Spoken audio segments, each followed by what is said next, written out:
Tennyson and West Wight Downs is a spectacular piece of land. It's the ridge of chalk that runs out to the west and ends in the sea and the Needles.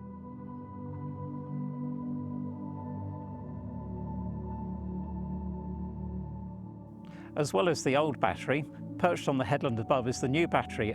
It's amazing to think that here on the Isle of Wight, until the 1950s, there was a rocket testing site, and you can see behind us here the gantries where it used to stand.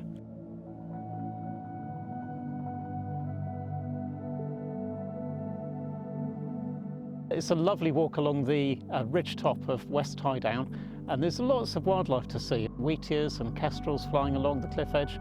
And also there's lots of rabbits along the cliff edge and disturbed ground, and that creates habitat for a number of unusual species, such as the thing called white horehound, which is like a furry white nettle.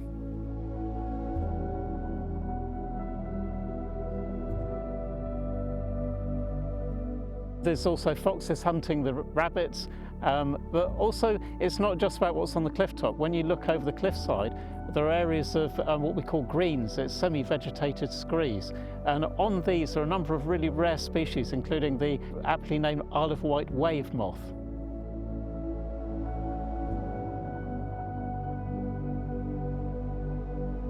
As you're walking along the cliff, there's plenty of opportunities to see other bird life.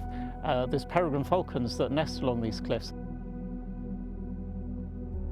Also, flying along the cliff edge, there's wheatears and other species such as goldfinches feeding on the seeds of the thistles and other plants.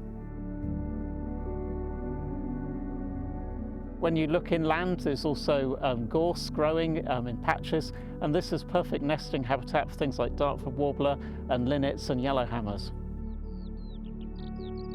Early summer is a really good opportunity to see skylarks on the downs. Skylarks are ground nesting birds, so it's a good idea to keep your dog on a lead if you've got one. We're stood on the chalk ridge that spans the Isle of Wight and peters out at the Needles. And on one side of me you can see the chalk grassland of Highdown. And then we see a transition of the landscape. You can see across the valley you've got the heather-clad Headon Warren. And this is on gravels that give rise to acid soils and a totally different type of habitat.